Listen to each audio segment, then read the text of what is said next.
Bueno, buenas noches, ¿cómo andan? Estamos en horario, así que damos inicio a la sesión científica correspondiente al mes de junio, ¿no? Así que como siempre, abrimos la sesión con el informe de secretaría. Buenas noches. Informe entonces de Secretaría del mes de junio. Fueron nombrados miembros titulares acreditados en mastología las doctoras Ancao Belén, Herbel Cecilia, Taboada María Victoria. Varios nombramientos de miembros adherentes. Vemos acá el listado de todos los doctores nombrados.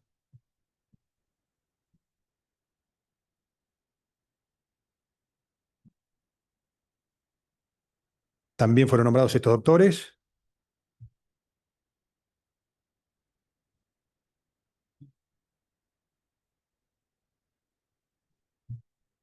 Recordamos el 17º Congreso Argentino de Mastología, que se va a llevar a cabo el 8 y 9 de septiembre en el Hotel Hilton de Buenos Aires.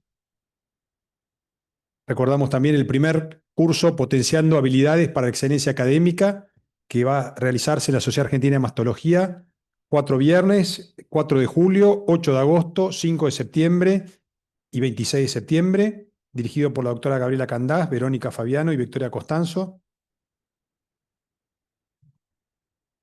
Recordamos también el workshop de marcación en cirugía oncoplástica, que se va a llevar a cabo el viernes 1 de julio en la Sociedad Argentina de Mastología, 11, dirigido 11.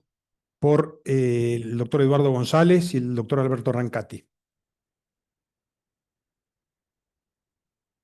Eso es todo el informe de Muchas Secretaría. gracias. Bueno, entonces como siempre tenemos tres trabajos. Eh, El primero de ellos se titula Cáncer mama luminal. Los tumores con receptores de estrógeno bajo HER2 negativo tienen características de peor pronóstico. Lo presenta el Sanatorio Güemes, que lo presenta adelante la doctora Folino.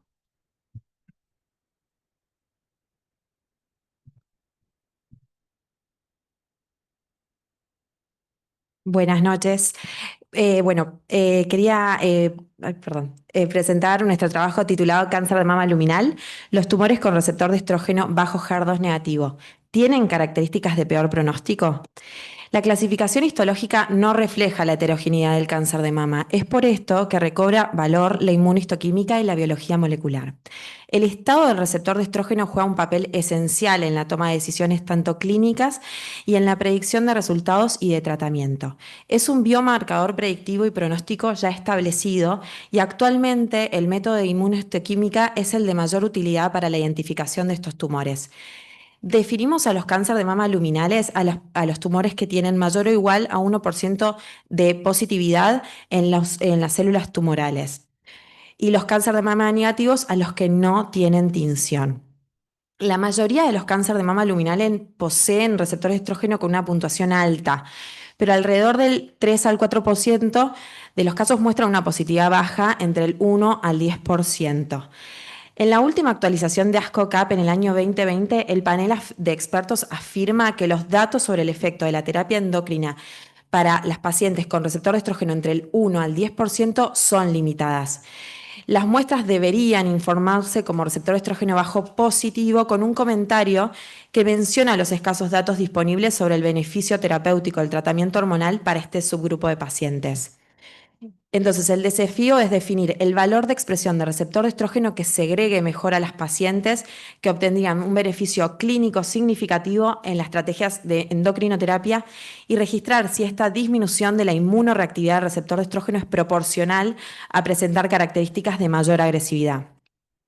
Nuestros objetivos fueron dos. El primero fue evaluar las características clínicas e histopatológicas del cáncer de mama luminal con receptor de estrógeno 1 al 10% versus receptor de estrógeno mayor al 10%. Y como segundo objetivo, analizar la sobrevida global y libre de enfermedad de ambos subgrupos. Es un estudio retrospectivo descriptivo en pacientes con diagnóstico de cáncer luminal en el periodo comprendido entre junio del año 2017 hasta diciembre del año 2022. Recolectamos datos clínicos e histopatológicos de 306 tumores luminales HER2 negativo. En esta muestra se incluyeron tumores invasores con biopsia histológica, todos con receptor de estrógeno mayor o igual a 1% y HER2 todos negativos, mediante inmunohistoquímica. Se subdividió en cáncer de mama receptor de estrógeno alto a los pacientes que tenían tumores con receptor de estrógeno mayor al 10% y HER2 negativo, y los bajos a los que tenían receptor de estrógeno entre el 1 al 10% y HER2 negativo. Definimos luminal A las pacientes que tenían receptor de progesterona mayor al 20 y Ki67 menor del 20%, y B a las que tenían receptor de progesterona menor del 20% y Ki67 mayor al 20.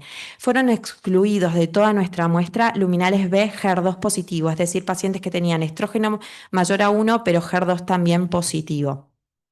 Nuestras variables fueron la edad de las pacientes al diagnóstico, asociación con antecedentes familiares, la infiltración linfovascular, el tamaño tumoral medido en centímetros, el grado histológico según puntuación de Nottingham, octava edición, perfil inmunohistoquímica, estado axilar y sobrevida libre de enfermedad y global. Las variables categóricas se expresaron en porcentaje, mientras que las variables continuas se presentaron utilizando media y desviación estándar del 95% o mediana, y los rangos intercuartílicos dependiendo de la distribución de los datos. Se estableció un nivel de error alfa del 5% en test a dos colas para todas las variables, y para el análisis de las variables categóricas se emplearon test chi cuadrado o el test exacto de Fisher, según correspondía. Las variables continuas se utilizaron test de Student o test de Mann-Whitney según la normalidad de la muestra, y el análisis se realizó con curvas de Kaplan-Meier y log-rank test. Los datos se introdujeron en una plantilla MS Excel y se analizaron utilizando Stata 14.2. El total muestral fue de 306 pacientes, 95,1% representaban los receptores de estrógeno alto y 4,9% a los receptores de estrógeno bajo. La edad media de presentación fue de 51 años en los receptores de estrógeno bajo, es decir, menor que los receptores de estrógeno alto, que fue de 59 años con una P estadísticamente significativa. Los antecedentes familiares estuvieron los receptores de estrógeno alto 46,7% asociados a antecedentes familiares sin una P significativa, y el tamaño tumoral medido en centímetros, en este caso fue la mediana, 2,5 centímetros de receptor de estrógeno bajo, tenían el tamaño tumoral de 2,5 versus receptor de estrógeno alto que fue de 2 centímetros, sin una P significativa.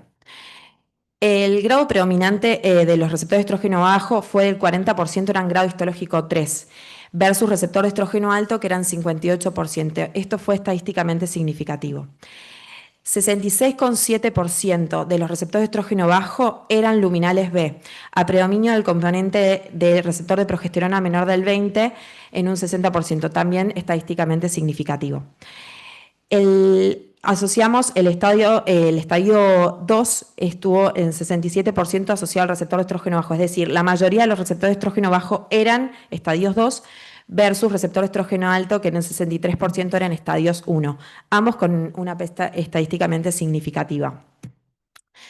La sobrevida libre de enfermedad fue medida en meses.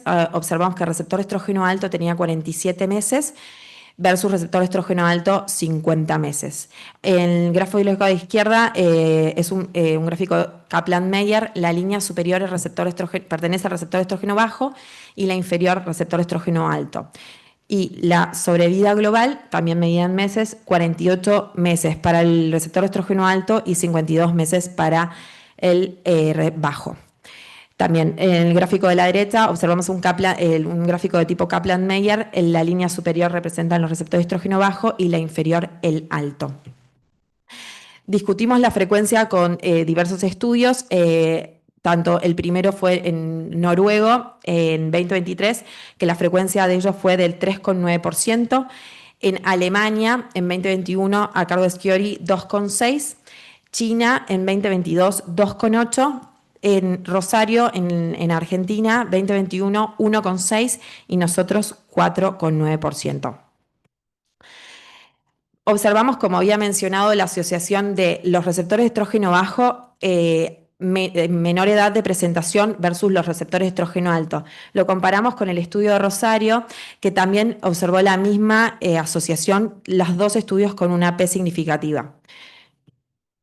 Con respecto al tamaño tumoral, encontramos la relación entre un mayor tamaño tumoral y los tumores receptores de estrógeno bajo, pero no tuvimos una asociación estadísticamente significativa. Lo comparamos con el estudio alemán.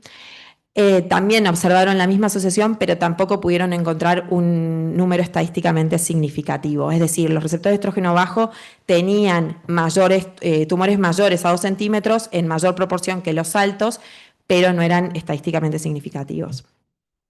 Como había mencionado, el 66% de los bajos eran luminales B, y fue estadísticamente significativo que los receptores de progesterona, menor al 20%, los 60% eran también, o sea, los receptores bajos tenían también receptor de progesterona menor del 20%, con una P significativa. También lo comparamos con el estudio Rosario, que observó la misma asociación, es decir, el mayor porcentaje de los receptores de estrógeno bajo también eran luminales B. Y como había mencionado, el estadio predominante en los receptores de estrógeno bajo en un 67% eran los estadios 2 versus los receptores de estrógeno alto en un 63% eran estadio 1.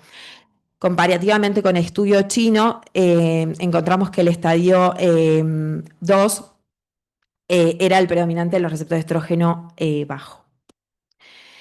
Con respecto a la sobrevida global, nosotros encontramos que la asociación no fue estadísticamente significativa y no era la esperada. Receptor estrógeno bajo 52 meses y 48 meses para receptor estrógeno alto.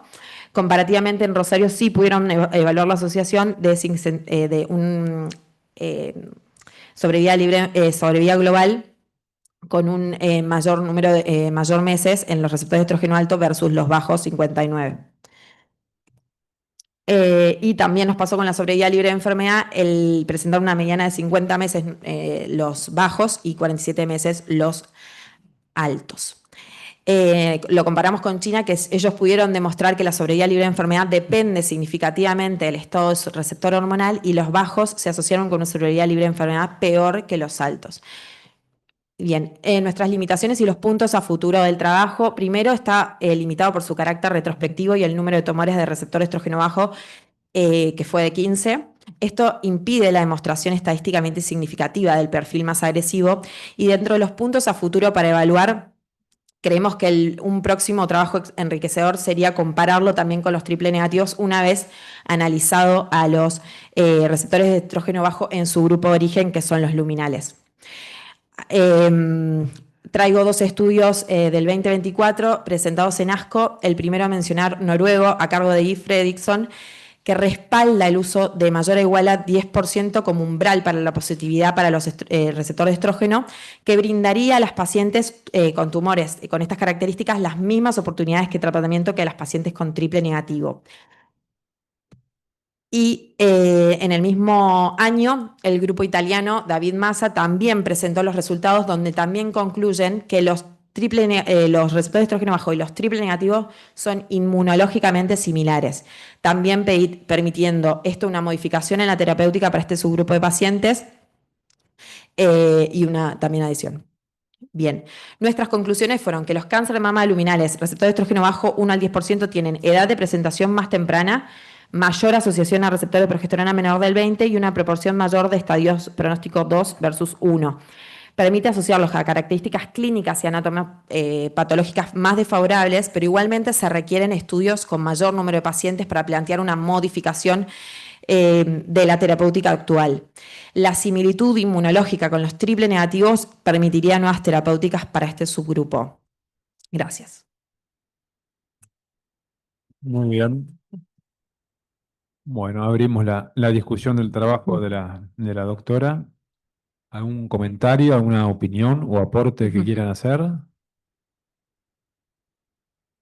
Entonces te voy consultando. Bueno, ustedes está claro, ¿no? Que como lo dice ASCO-CAP, lo definieron de 1 a 10, ¿no? Pero Sí. seguramente que viste que antes se dudaba o se hablaba de 1 a 9, muchos Sí. trabajos de 1 a 9, y ahora está como un poco más definido con 1 a 10, ¿no? Sí, en la bibliografía todavía también queda la duda si los bajos son de 1 a 9% o al 1 a 10%. Es una, sí, en la bibliografía No también. creo que cambie mucho, ni No. tampoco vamos a encontrar ningún trabajo que analice solamente, que compare esas de poquitas del 10%, ¿no? Pero ASCOCAP lo define un poco ahora, Sí. ¿no? Para que quede claro. Y incluso en el último trabajo que presenté de David Massa, también aparecen el grado intermedio de receptor estrógeno. O sea, serían del 1 al 10%, después intermedio de receptor estrógeno hasta el 50% y los altos del 50 al 100. Sí, lo que pasa es que eso hoy no tiene ninguna No, implicancia en ninguna decisión terapéutica, terapéutica. claro. No lo, no sé si pronóstica, pero terapéutica seguro que no, porque hasta los de 1% hoy en general son, Sí, como se dice medio en broma, triple negativo que le damos tamoxifeno, ¿no? Pues casi sí, casi tiene ese sí, comportamiento, ¿no? exacto. Lo esperable, digamos, es la deducción obvia Sí, y como el trabajo chino y el sí. rosarino, que tengan un peor pronóstico. Las curvas de ustedes fueron al revés. Sí, porque Como vos decís, son 15 casos, ¿no? sí, exacto. El ¿Tenés algún primero. aporte ustedes sobre eso? Sí, el número de pacientes es uno de nuestros primeros problemas. El segundo fue el follow-up. Al ser tumores luminales, nosotros tuvimos un follow-up de 2 años, comparativamente como en China, que tienen 10 años de follow-up. Entonces creemos que este puede ser uno de nuestros problemas. Por eso la idea de continuar el trabajo, a ver si ahí encontramos la recaída en estas pacientes. Al ser de un grupo, digamos, luminal, creemos que 2 años es muy poco para evaluar la recaída. Y bueno, eso. Nominal, pero es casi un triple Claro, negativo. exactamente, Y sí, sí. en tiempos. Pero bueno, sí, pero sí creemos que 2 años fue uno de los problemas digamos, del follow-up. Sí, Bien. Después analizan también la relación con el receptor de progesterona, que es sí, la lógica, ¿no? sí, exacto. Hace años se decía que era imposible tener un receptor de estrógeno bajo con progesterona alta, ¿no? Siempre la teoría que deriva uno del otro. Estoy mirando a la patóloga que está presente en la sala. Si nos puede hacer algún aporte, Sandra. Trae que te alcanza en el micrófono. La doctora Sarancone. No, no, con micrófono, con micrófono. Hay gente también virtual. En realidad, el verdadero valor predictivo es el estrógeno, ¿no? O sea, lo de la progesterona no importa. No importa tanto, sino para después dividirlos en medio de entrecasa para luminales A y B. Pero el verdadero valor es el de estrógeno. Inclusive se sabe que pacientes que tienen progesterona positivo y estrógeno negativo, que son pocos casos y que es más una cuestión técnica que otra cosa. Antes decíamos, no puede ser, está Sí, mal. claro, no, puede ser, pero por otras variables. Lo que sí quería aportar es que no llama la atención esto de que sean estrógeno bajo y tengan ese tipo de comportamiento, porque ustedes los jóvenes no se acuerdan, pero antes el valor de corte era 10%, ¿no? Porque se sabía que recién las pacientes a partir del 10% podían tener alguna respuesta. Es probable que a medida que avancen los estudios moleculares uno pueda ir haciendo la traspolación de si vale la pena hacer un corte en menos del 50, más del 50, por ahora no, pero no llama la atención lo del menos del 10% porque antes era así. Incluso hay algunos trabajos de hace unos años que todavía confunden para la selección como triple negativo. Se Claro, seleccionaba triple negativo con receptores, lo que hoy serían estrógenos bajos. exacto, Mm. exacto. Lo que pasa es que no existía el triple negativo cuando se decidió cambiar el porcentaje a menores de 10, ¿no? O sea, a que sea... no. Sí. Bueno, pero eso ya mucho antes los de los fentomoles. No se escuchó el comentario. El doctor dijo era fentomoles, y en realidad, Ah, claro, porque empezó siendo un método bioquímico. bueno, sí, las Terminó técnicas siendo- viejas de... Eso es de 1970 más o menos. Está bien, a mí me contaron hace mucho eso. Ah. Bueno, entonces si no hay otro comentario en la sala, otro aporte, te agradecemos. Gracias.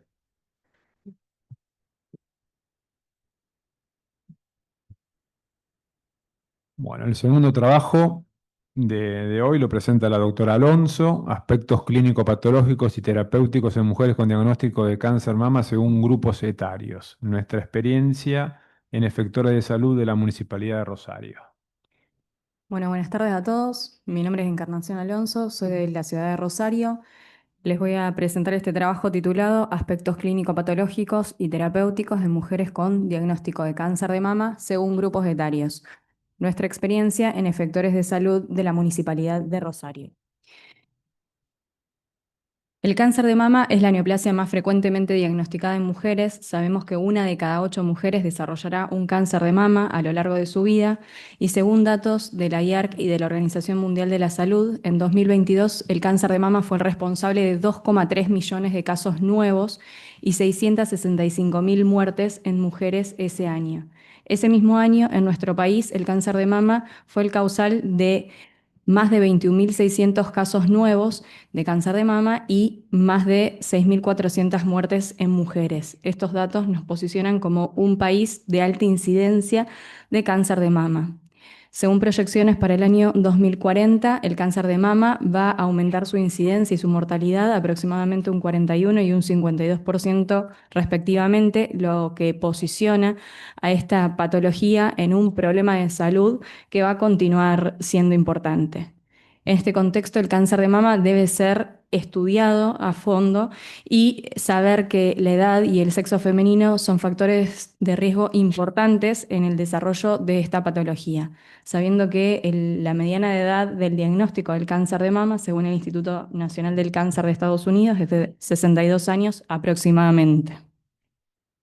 Del total de mujeres con cáncer de mama, de un 2,5 a un 4% de mujeres son menores de 35 años y aproximadamente un tercio del total son pacientes mayores de 70 años.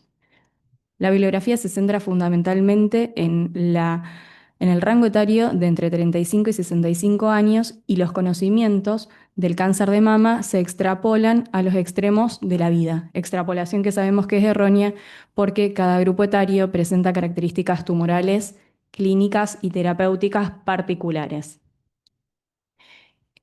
Para esto desarrollamos un trabajo cuyo objetivo fue evaluar aspectos clínico-patológicos y terapéuticos en mujeres con diagnóstico de cáncer de mama según categorización por grupos etarios asistidas en efectores de la Secretaría de Salud Pública de Rosario y establecer el grupo etario que presentaría características tumorales que se asociarían con peor pronóstico. Para esto desarrollamos un estudio multicéntrico, descriptivo, retrospectivo, que incluyó 956 pacientes con diagnóstico de cáncer de mama, que recibieron el diagnóstico entre enero de 2010 y enero de 2020 en efectores públicos de la Secretaría de Salud de la Municipalidad de Rosario.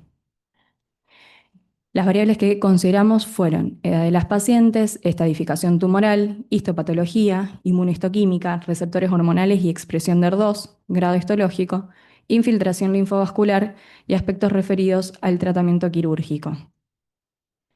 Entonces, en nuestro trabajo incluimos 956 pacientes con diagnóstico de cáncer de mama que fueron categorizadas en 3 grupos etarios. El grupo de 15 a 39 años, el grupo de 40 a 64 años y el grupo de pacientes adultas mayores con 65 años o más, siendo la media de edad de 53,4 años. El grupo etario más frecuente fue el de 40 a 64 años, es decir, el de pacientes adultas, representado por un 65,9% de la población total. Y el segundo grupo etario más frecuente fue el de pacientes añosas o adultas mayores, con un casi 21% de la población total. En cuanto a la estadificación tumoral, podemos evidenciar que la mayoría de la población fue diagnosticada en estadios tempranos. Y podemos ver que las pacientes del grupo más joven, es decir, entre 15 a 39 años, fueron las que presentaron una mayor frecuencia de estadios avanzados con respecto al resto de los grupos etarios. En lo que respecta a la histopatología, acordamos que el carcinoma ductal invasor fue el subtipo histopatológico más frecuente en la población general, pero también en cada grupo etario. Y en lo que respecta al grado histopronóstico, podemos decir que no se hallaron evidencias significativas en cuanto al grado de histopronóstico según grupos etarios, pero el más frecuente en la población general fue el grado histológico 2. En lo que respecta a infiltración linfovascular, la mayoría de las pacientes se presentaron con negatividad de infiltración linfovascular. pero podemos observar que las pacientes del grupo más joven, es decir, de 15 a 39 años, presentaron mayor frecuencia de infiltración linfovascular con respecto al resto de los grupos etarios, mientras que las pacientes del grupo de mayor edad fueron las que tuvieron mayor frecuencia de ausencia de infiltración linfovascular. En lo que respecta a la inmunohistoquímica, en la población general, los tumores luminales fueron los más frecuentes. Primero en frecuencia el luminal A, seguido del luminal B. Y tercero en frecuencia, cáncer de mama triple negativo. Podemos observar que la población de pacientes añosas tuvo más chances de ser diagnosticada con tumores luminales, tuvieron más frecuencia de tumores con positividad de receptores hormonales. Y en el grupo de pacientes más jóvenes vemos que hay mayor frecuencia de tumores triple negativos con respecto al resto de los grupos etarios. En cuanto a los receptores hormonales, se consideraron en conjunto como positivos y negativos. La mayor parte de la población presentó positividad de receptores hormonales y vemos que el grupo de pacientes añosas o mayores de 65 años fueron las que tuvieron mayor frecuencia de positividad de receptores hormonales con respecto al resto de los grupos etarios. Mientras que el grupo de pacientes más jóvenes, de 15 a 39 años, son las que tuvieron mayor frecuencia de negatividad de receptores hormonales. Con respecto al receptor ER2, la mayoría de la población presentó negatividad para expresión de ER2, pero sí observamos que el grupo de pacientes más jóvenes tuvo mayor frecuencia en positividad de ER2 con respecto al resto de los grupos etarios. En cuanto al tratamiento quirúrgico, la población en general recibió cirugía conservadora de la mama, pero las pacientes del grupo más joven fueron más frecuentemente tratadas con tratamiento radical con respecto, es decir, mastectomía, con respecto al resto de los grupos etarios, mientras que las pacientes añosas fueron las que tuvieron más posibilidades o más frecuencia de cirugía conservadora con respecto al resto de los grupos. En cuanto a la evaluación axilar, la biopsia de ganglio centinela fue la modalidad más utilizada, aunque no se hallaron diferencias significativas en la modalidad de evaluación axilar de acuerdo a los grupos etarios. Y la cirugía oncoplástica no fue un recurso quirúrgico frecuentemente aplicado. Vemos como la mayoría de nuestra población no se vio beneficiada por este recurso. Sí vemos que las pacientes de los dos grupos más jóvenes fueron las únicas que tuvieron cirugías oncoplásticas. Bien, entonces, dijimos que habíamos incluido en nuestro estudio 956 pacientes con diagnóstico de cáncer de mama, que fueron divididas en 3 grupos etarios. El grupo de 15 a 39 años, pacientes adolescentes y adultas jóvenes, 40 a 64 años o adultas, y mujeres con 65 años o más o adultas mayores. La intención de generar estos 3 grupos etarios fue generar poblaciones estadísticamente analizables y los límites de edad para cada grupo fueron respetando las edades propuestas en la bibliografía. Es así como el grupo de 15 a 39 años, es decir, pacientes adolescentes y adultas jóvenes, respeta la franja etaria que es propuesta por el Instituto Nacional del Cáncer para las pacientes Haya, es decir, aquellas que reciben el diagnóstico de cáncer de mama entre 15 a 39 años.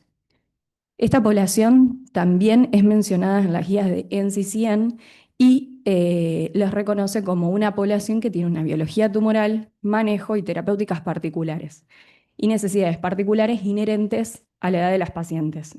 Hacemos referencia a lo que es preservación de la fertilidad, maternidad, cuidado de los hijos, toxicidades financieras, problemas estéticos, sexuales, falta de adherencia al tratamiento. En cuanto al grupo de 40 a 64 años, es decir, las pacientes adultas, este grupo fue representativo de la población general con cáncer de mama referido en la bibliografía. Mientras que las pacientes con 65 años o más, adultas mayores, nos encontramos con la controversia de que no hay consenso con respecto a los límites de edad en este grupo etario. Lo que sí es verdad es que es una población que está en constante aumento y esto podría ser por la prolongación a la expectativa de vida. En nuestra serie, este grupo de pacientes añosas fue el segundo en frecuencia, ocupando casi un 21% de la población total. En la bibliografía en general, también es el segundo grupo en frecuencia, pero ocupa un tercio aproximadamente de la población en general. Y esta diferencia podría ser porque en la institución donde nosotros realizamos este trabajo, es decir, en la Municipalidad de Rosario, las pacientes con más de 65 años generalmente son asistidas en efectores PAMI de la región. Entonces, es un hecho que la distribución de las características clínico-patológicas del cáncer de mama se modifican con la edad y esto lo podemos sustentar con abundante bibliografía. En lo que respecta al estadio tumoral, en la bibliografía en general, vemos que las pacientes menores de 40 años generalmente son diagnosticadas con tumores en estadios avanzados, mientras que las pacientes adultas mayores tienen más chances de ser diagnosticadas en estadios tempranos. En nuestra serie, lo que observamos es que la población en general fue diagnosticada en estadios tempranos, pero las pacientes jóvenes fueron adolescentes y adultas jóvenes fueron diagnosticadas más frecuentemente en estadios avanzados con respecto al resto de los grupos etarios. Discordante con las adultas mayores que tuvieron más chance de ser diagnosticadas en estadios tempranos. Entonces, en este punto, nuestra serie es concordante con la bibliografía. En lo que respecta a la infiltración linfovascular y el grado histológico, sabemos por la bibliografía que las pacientes adultas jóvenes tienen más chance de ser diagnosticadas con tumores con infiltración linfovascular y mayor grado histológico. En nuestra serie, las pacientes Haya presentaron, es decir, adolescentes y adultas jóvenes, presentaron mayor presencia de infiltración linfovascular, pero no se hallaron diferencias significativas en lo que respecta al grado histológico según grupos etarios. Entonces, en este punto, nuestra serie es parcialmente discordante con la bibliografía. En lo que respecta a la inmunohistoquímica, también la bibliografía reconoce que las pacientes más jóvenes tienen más posibilidades de ser diagnosticadas con tumores de peor pronóstico, es decir, tumores triple negativos o con positividad de ER2, mientras que las pacientes adultas mayores son diagnosticadas más frecuentemente con tumores luminales. En nuestra serie observamos que la mayoría de las pacientes tenían tumores luminales, pero fueron las pacientes jóvenes las que presentaron más frecuencia de tumores triple negativos con respecto al resto de los grupos etarios, mientras que las adultas mayores tuvieron mayor positividad de receptores hormonales. En lo que respecta, entonces, en este punto, nuestra serie es concordante con la bibliografía. Y en lo que respecta a receptores hormonales y ER2, sabemos que las pacientes menores de 40 años tienen más posibilidades de ser diagnosticadas con tumores que tienen negatividad de receptores hormonales y positividad de ER2 en discordancia con las pacientes añosas o adultas mayores que tienen más chances de ser diagnosticadas con tumores que tienen receptores hormonales positivos y positividad y negatividad de ER2. Nuestra serie evidenció esto mismo, entonces es concordante con la bibliografía. En cuanto al subtipo histopatológico, en la bibliografía y en nuestra serie observamos que el carcinoma ductal invasor es el tipo histológico más frecuente y, como para mencionar, las pacientes adultas y adolescentes, adultas jóvenes y adolescentes presentan mayor porcentaje de carcinomas invasores con respecto al resto de los grupos etarios. Vamos a hacer dos menciones. En cuanto a los receptores hormonales, en nuestro estudio se consideraron receptores de estrógeno y progesterona en conjunto como positivos y negativos. Y también en cuanto a ER2, nuestro estudio informa solamente como positivo o negativo. En lo que respecta al tratamiento quirúrgico, la bibliografía es discordante entre sí. En nuestro estudio lo que observamos es que la población en general recibió mayormente cirugía conservadora, aunque las pacientes del grupo más joven fueron las que tuvieron más porcentaje de cirugías radicales, es decir, mastectomías con respecto a las pacientes de mayor edad, aunque escapa a la metodología de nuestro estudio hacer una asociación entre el tipo de abordaje quirúrgico y las causas del mismo. Por ejemplo, tenemos bibliografía que expresa que las pacientes más jóvenes, al tener tumores más agresivos, tienen o reciben tratamientos más agresivos, mientras que las pacientes adultas mayores al tener tumores de mejor pronóstico, reciben en cirugía conservadora. Así que en este punto, nuestra serie sería concordante con la bibliografía, pero también contamos con escritos que comentan que las pacientes más jóvenes eligen tratamientos conservadores por cuestiones de estética, función sexual, calidad de vida. Y en este punto, en cierto modo, también nuestra serie sería concordante con la bibliografía porque la mayoría de las pacientes recibieron cirugía conservadora. Y en lo que respecta a la evaluación axilar, la bibliografía también es discordante. Generalmente las pacientes añosas reciben mayormente disección axilar y las pacientes jóvenes biopsia de ganglio centinela. En nuestro estudio no hay diferencias significativas en cuanto a las modalidades de evaluación axilar según grupos etarios, pero sí podemos decir que la mayoría de las pacientes recibió biopsia de ganglio centinela. En cuanto a la cirugía oncoplástica, en nuestra serie fue un recurso muy escasamente aplicado a las pacientes, aunque sabemos que debe ofrecerse porque mejora los resultados quirúrgicos y cosméticos, mejorando la calidad de vida y no alterando los resultados oncológicos ni el pronóstico de la enfermedad. Vamos a destacar debilidades de nuestro trabajo. Es de carácter retrospectivo, lo que define que haya faltante de datos, y esta faltante fue lo que fueron, al momento del análisis estadístico, fueron contemplados. El carácter transversal no nos permite valorar la sobrevida global ni la sobrevida libre de enfermedad, y el carácter descriptivo no permite establecer una asociación entre características del cáncer de mama en distintos grupos etarios y pronóstico. Y una de las fortalezas de nuestra serie es el número de casos, que permite establecer un registro sobre cáncer de mama en efectores públicos de Rosario. Entonces concluimos que el cáncer de mama es la neoplasia más frecuentemente diagnosticada en la mujer y que la edad y el sexo femenino son factores de riesgo importantes en su desarrollo, y que la distribución de las características clínico-patológicas y terapéuticas del cáncer de mama se modifican con la edad, siendo el grupo de 40 a 64 años el grupo más frecuente y de donde se extrapolan los conocimientos hacia los extremos de la vida, es decir, mujeres jóvenes con cáncer de mama y mujeres añosas con cáncer de mama. Entonces, vamos a resaltar que en las pacientes del grupo más joven, es decir, adultas y adolescentes y adultas jóvenes, estas pacientes son diagnosticadas con tumores generalmente en estadios tempranos, pero tienen más chances de ser diagnosticadas con estadios avanzados, con presencia de infiltración linfovascular. Si bien los tumores luminales son más frecuentes, estas pacientes tienen más posibilidades de ser diagnosticadas con tumores triple negativos y con positividad de ER2.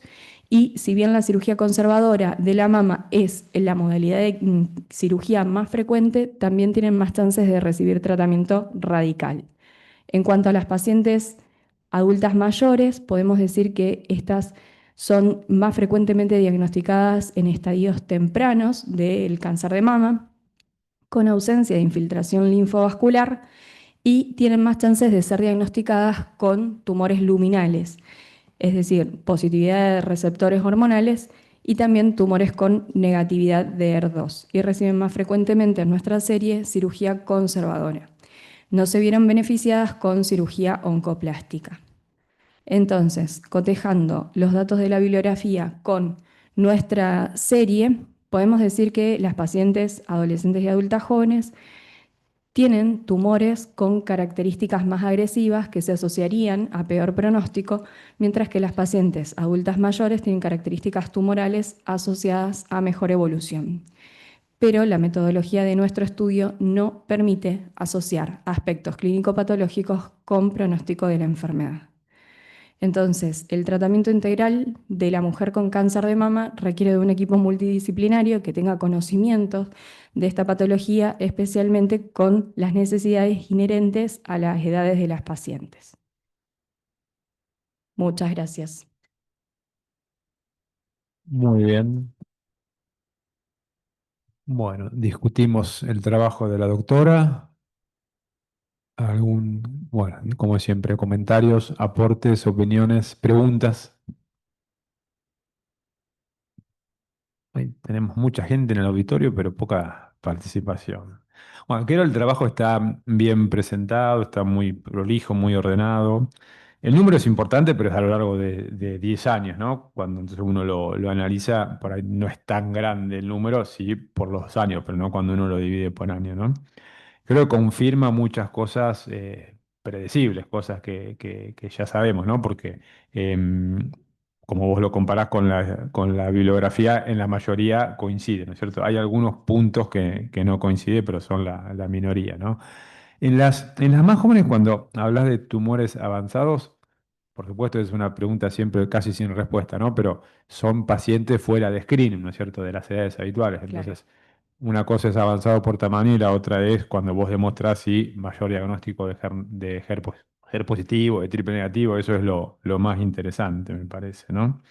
Después estableces que la mayoría de los trabajos no lo tienen, ¿no? Los trabajos de oncoplastia sí lo dividen por edades, ¿no? Pero está interesante que analizaron el uso de la oncoplastia en cada grupo, ¿no? Sí, observamos que fue un recurso muy poco utilizado, pero está bien que fue entre 2010 y 2020, pacientes reclutadas en ese momento, cuando la oncoplastia en nuestra unidad de mastología, que ahora fue acreditada, en ese momento la oncoplastia no estaba Ujú. incorporada al tratamiento. Igual la usan más en pacientes jóvenes, pero son también diagnósticos de tumores más avanzados, ¿no? Por ahí, digo, eso no tiene que ver con la agresividad, sí con lo avanzado en cuanto a tamaño, más que nada, ¿no? Claro. Hay otra cosa que la establece el trabajo y que por ahí en los próximos años posiblemente cambie, ¿no? Igual, lo que vos decís es que se utilizó más ganglio centinela en pacientes jóvenes y más vaciamiento en pacientes añosas. Eso no sería tan concordante con la lógica, ¿no? Bien, lo que fue modalidad de evaluación axilar, la mayoría de las pacientes recibieron biopsia de ganglio centinela. Más frecuentemente las pacientes dañosas tuvieron disección axilar, pero una Por baja eso digo, proporción. lo de no ser tan concordante, pues hablar de tumores menos agresivos y menos avanzados en las anosas. Y en los próximos años deberíamos ver, no digo en un trabajo de esta unidad, sino en la Claro. mayoría, que en las anosas debería ir aumentando la omisión del ganglio centinela. Al revés, no solo el vaciamiento en el centinela, sino la omisión del ganglio centinela, ¿no? Pero eso será Tendría que para haber el una futuro. actualización Sí, después. igual en este en el que ya está, no hablemos del futuro, llama la atención eso, que hay más vaciamiento en añosas que en jóvenes, Ujú. cuando la demostración es que son más avanzados en las jóvenes, ¿no? Ese me llamó la atención. Bien.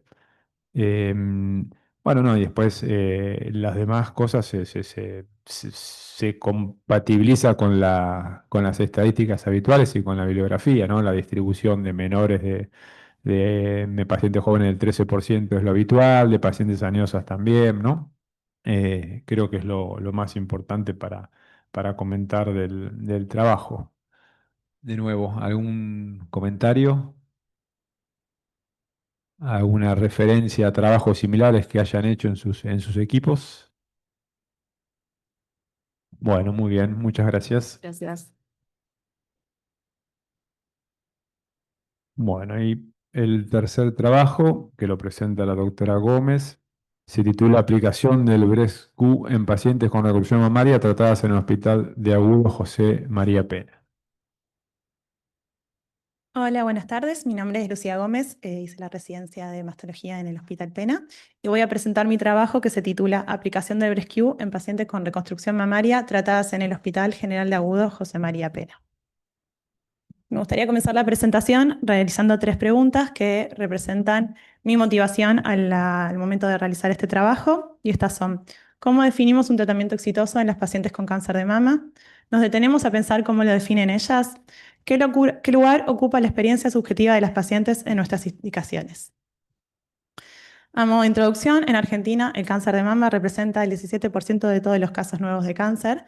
En el 20 a 30% de las pacientes el tratamiento indicado es la mastectomía, y la misma es asociada a alteraciones en el estado de ánimo, en la imagen corporal y la sexualidad, en las relaciones sociales y laborales.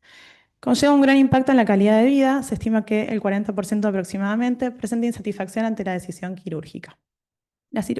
En base a esto surge la cirugía oncoplástica mamaria, que es el abordaje quirúrgico que integra técnicas de cirugía plástica y reconstructiva con el objetivo de lograr la resección oncológica con márgenes libres y mejores resultados cosméticos, incluyendo el concepto de reconstrucción inmediata específica para el tumor. Los PROM, según sus siglas en inglés, Patient Reported Outcome Measures, surgen como una herramienta para evaluar el impacto de la atención médica y la cirugía en la calidad de vida de las pacientes. Uno de ellos es el BRESQ, que es un cuestionario validado internacionalmente para cirugía mamaria. Está compuesto de módulos que abordan la calidad de vida relacionada con la salud y la satisfacción del paciente, teniendo en cuenta sus expectativas previas a la cirugía. Cada uno de estos módulos se compone de escalas pre- y posoperatorias, las cuales fueron diseñadas para funcionar en forma independiente, de manera que puedan ser utilizadas en un solo punto de tiempo en forma de encuesta transversal. En esta diapositiva se pueden observar los distintos módulos del BRESQ de cáncer de mama. Existe el de cirugía conservadora, el de mastectomía y el asociado a reconstrucción. A su vez, este se forma por las escalas de expectativas y satisfacción de las pacientes. Este último es el que utilizamos en nuestro trabajo. El objetivo de nuestro trabajo fue describir el impacto de la calidad de vida de las pacientes con cáncer de mama tratadas en el Hospital General de Agudo José María Pena con reconstrucción mamaria post-mastectomía mediante el cuestionario BRESQ. Es un estudio transversal, descriptivo, en pacientes con cáncer de mama tratadas en la unidad de mastología del Hospital General de Agudo José María Pena desde junio del 2017 hasta diciembre del 2023. Se incluyeron pacientes de sexo femenino con diagnóstico de cáncer de mama, a las cuales se realizó reconstrucción mamaria post-mastectomía inmediata o diferida con material autólogo o heterólogo. Se excluyeron pacientes con estadio 4 de la enfermedad y aquellas que no contestaron el cuestionario. Se seleccionaron 31 pacientes de la base, 4 de ellas no respondieron el cuestionario, por lo que se incluyeron en el estudio 27 pacientes. Se utilizó la versión 2.0 del cuestionario BRESQ, módulo de reconstrucción en español. En esta diapositiva se pueden observar las distintas escalas evaluadas por el cuestionario BRESQ, módulo de reconstrucción. Nosotros hicimos hincapié en las siguientes. En la escala de bienestar psicosocial, en las cuales se interrogaba a las pacientes acerca de su estado emocional y acerca de cuán seguras de sí mismas se encontraban y con respecto a su entorno.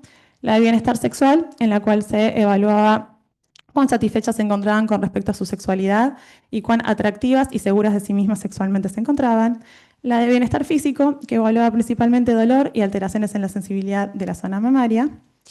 La satisfacción con la cirugía, ya sea con la reconstrucción mamaria o con los implantes mamarios. Y la satisfacción con el personal, ya sea con el cirujano y con el personal administrativo. Para el análisis estadístico, para evaluar la normalidad de las variables, se utilizó el test de Shapiro-Wilks. Para la comparación de medidas, se utilizó el test T. Se consideraron valores estadísticamente significativos aquellos con una P menor a 0,05. Y para el análisis de datos, se utilizó el programa SPSS versión 21. En cuanto a las características de las pacientes y variables analizadas, se tuvo en cuenta la edad de las mismas, dividiendo a las pacientes en menores de 40 años y de 40 años o más, siendo la mayoría de las pacientes de este grupo. Se valoran el estadio al momento del diagnóstico, ya sea en estadios tempranos o en estadios avanzados. Más del 80% de las pacientes habían sido diagnosticadas en estadios tempranos. Se evaluó el tipo de cirugía y el tipo de reconstrucción. Aproximadamente un 78% habían sido reconstruidas con material heterólogo y se evaluó la adyuvancia recibida, ya sea quimioterapia, radioterapia u hormonoterapia. Voy a presentar los resultados con los siguientes gráficos, los cuales se realizó uno por cada escala evaluada en el cuestionario. El siguiente es el de la escala del bienestar psicosocial, en el que se puede ver en la columna vertical de la izquierda las preguntas realizadas a las pacientes y a la derecha las respuestas en porcentaje. Cada respuesta está representada por un color, siendo el verde el que representa mayor estado de bienestar o satisfacción y el rojo el menor. En esta escala se observó un alto grado de bienestar, siendo más del 40% de las pacientes las que respondieron con mayor grado de satisfacción en todas las preguntas. En cuanto al bienestar físico, a diferencia de las otras escalas, menores puntajes representaban mejores resultados y se observó un alto grado de bienestar, siendo la pregunta en la que se observó un menor nivel de bienestar la asociada a la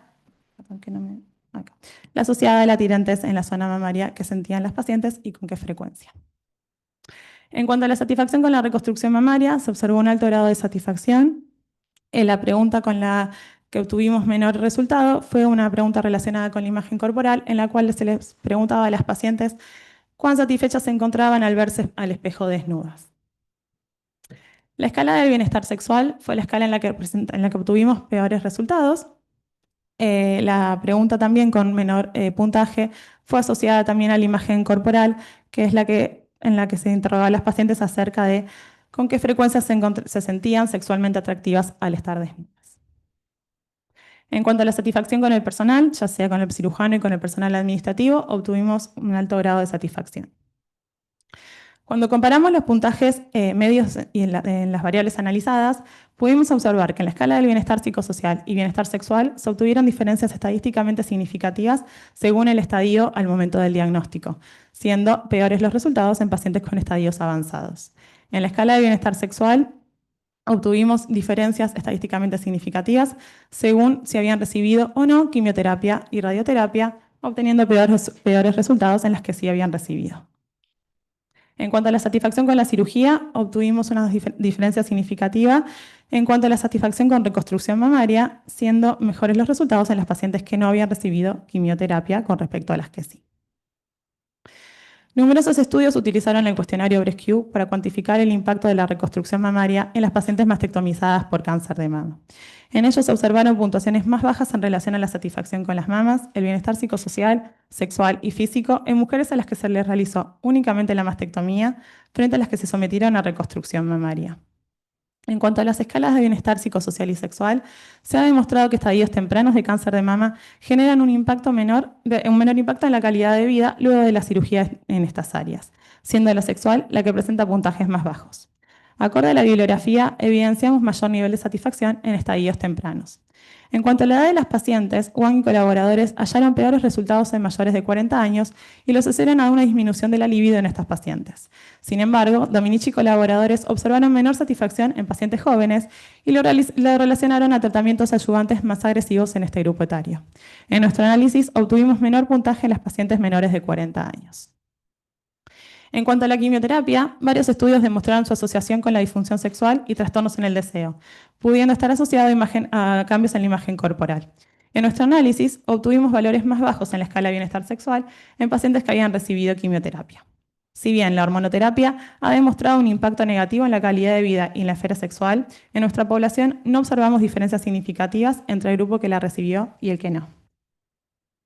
En cuanto a la satisfacción con la cirugía, la reconstrucción con implantes se ha vinculado a menor satisfacción y calidad de vida, así como mayor alteración en la simetría de la mama contralateral y complicaciones, en comparación con la reconstrucción mamaria autóloga. A pesar de ello, las complicaciones asociadas a implantes han demostrado provocar un escaso o nulo deterioro en la calidad de vida de las pacientes. En nuestra población observamos un alto grado de satisfacción con la reconstrucción mamaria, obteniendo los puntajes mayores en relación a la forma, el tamaño y la suavidad con las mamas luego de la cirugía. Se realizó reconstrucción con material autólogo solo en 6 pacientes, por lo que en la evaluación de las distintas variables no se discriminó según el tipo de cirugía realizada. La radioterapia adyuvante demostró tener un impacto negativo en el bienestar psicosocial, sexual, satisfacción con las mamas y calidad de vida en las pacientes con cirugía reconstructiva. Se asocia a cambios cutáneos, fibrosis, alteraciones vasculares y compromiso de la viabilidad de la reconstrucción. Jacks y colaboradores determinaron mayor tasa de complicaciones en pacientes irradiadas luego de la reconstrucción con implantes. En nuestra casuística hemos obtenido puntajes más altos del cuestionario en las pacientes que no recibieron radioterapia, si bien la única escala en la que este dato fue significativo fue la asociada al bienestar sexual. En cuanto a las limitaciones de nuestro trabajo, el principal factor limitante con el que contamos fue el bajo número de pacientes, por lo que la propuesta futuro consiste en el aumento del tamaño de la muestra, y también otra propuesta es la utilización de las escalas pre- y posoperatorias en las distintas etapas del tratamiento. A modo de conclusión, el BRESQ demostró ser una herramienta de fácil implementación y buena aceptación por parte de nuestras pacientes, permitiendo valorar los resultados de la reconstrucción mamaria desde su perspectiva. Proporciona información útil para el asesoramiento preoperatorio, elección del tipo de cirugía y mejora continua en la atención de las pacientes con cáncer de mama. Su uso prolongado en el tiempo, incluyendo las escalas pre- y posoperatorias en las distintas etapas del tratamiento, permitirán obtener un mayor conocimiento del impacto de la cirugía mamaria reconstructiva en esta población. De este modo, se podrá proporcionar una mejor atención considerando no solo la morbilidad y mortalidad de nuestras pacientes, sino también su percepción en cuanto a los resultados quirúrgicos y la atención brindada. Muchas gracias. Gracias. Bueno, como vos decías, los proms o los pros, como también se dice, cada vez está más en el medio, ¿no? Creo que es algo importante, pues venimos de una época en la que nuestros resultados los evaluábamos solo nosotros y no nos evaluaban los pacientes. Eso ya es un avance o por lo menos un cambio, ¿no?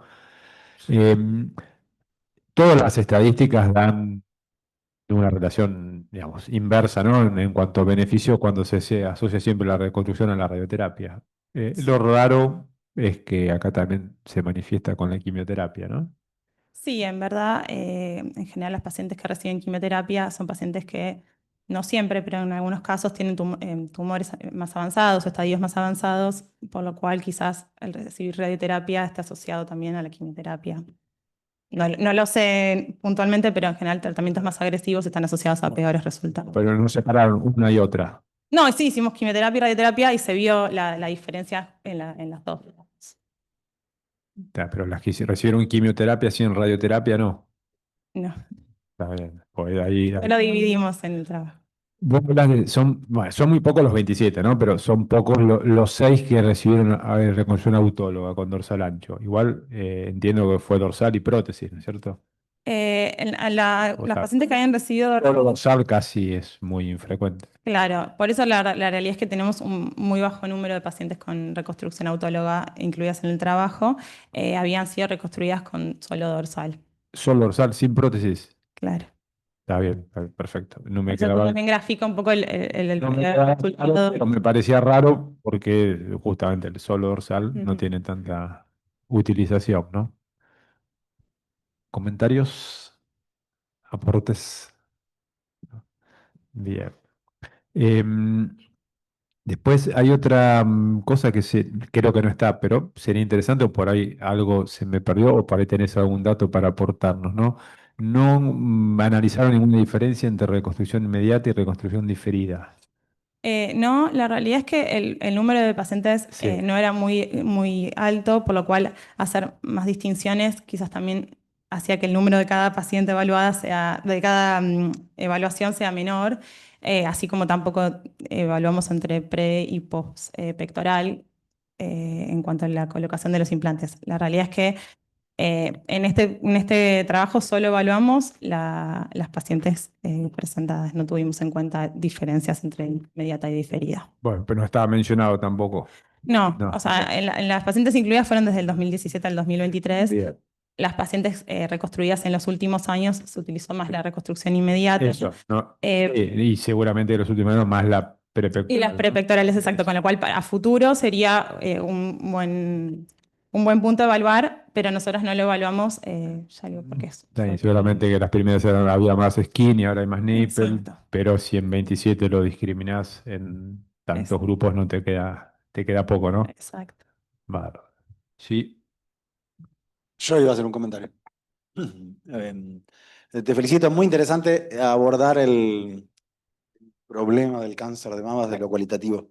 Me parece que nos falta muchísimo, tenemos muchas dificultades, pero sí, la herramienta, podríamos decirle, es una evaluación desde lo técnico y no desde la vista, sin ver la población a la cual uno aborda, ¿no? Me parece que, y esto es una cuestión general y no particular hacia el trabajo ni hacia vos, sino para hacernos pensar a todos. em, Situación social de la paciente, situación que implica familia, trabajo, etc. Siendo ginecólogo, no leí si estaba en juego la menopausia o no la menopausia en relación a la satisfacción sobre su propio cuerpo, sobre lo sexual, etc. Bueno, por eso, felicitarte y creo que hay una puerta grande que abrir ahí para pensarnos de una manera más compleja. Sí, un comentario de esto. Por eso me pareció importante este trabajo, a pesar del bajo número de pacientes, y es porque lo hicimos en un hospital público donde quizás a veces tenemos menos acceso a las reconstrucciones o el nivel socioeconómico de las pacientes no es el mismo en otros ámbitos. Por eso, si bien es poco, me pareció importante como demostrar que se puede realizar este tipo de evaluaciones para mejorar la calidad a pesar de todos estos factores como Sí, ahí extra. te podría devolver, que estoy tratando de crear otra cosa, de que hay que ver qué necesita nuestra población, entrevistar. Nosotros ahora hicimos un trabajo grande, cualitativo sobre radioterapia intraoperatoria, que vale o no, nos metió en la complejidad, por eso te traigo eso. Gracias. Doctora Barchuk. Yo te voy a transmitir una pregunta del auditorio virtual. La doctora Verónica Butinov te pregunta cuál sería el propósito de hacer escalas preoperatorias, ya que lo planteaste como un objetivo a futuro. La escala preoperatoria lo que evalúa son las expectativas de de las pacientes, tanto con el proceso como con los resultados de la cirugía, y tiene en cuenta el apoyo del médico, cómo pretenden afrontar el proceso del año posterior a la cirugía y algunas cuestiones asociadas a la sensibilidad y dolor, con lo cual con esa escala lo que podríamos evaluar son las expectativas de las pacientes y compararlas después con los resultados obtenidos. Y la encuesta completa está diseñada así, digamos, el elemento está diseñado así, después lo podés administrar solo postoperatorio o lo ideal serían las dos, ¿no? Exacto, las escalas pueden ser, o sea, están diseñadas para poder utilizarse en forma independiente, con lo cual se puede utilizar solo solo las posoperatorias o ambas, pero sería enriquecedor en un futuro tener en cuenta qué es lo que esperaban las pacientes y compararlo con los resultados. Y ahí es donde también se ve diferencias en la inmediata o en la diferida, ¿no? Exacto. Bueno, muy bien. Si no hay ningún otro comentario, cerramos la sesión.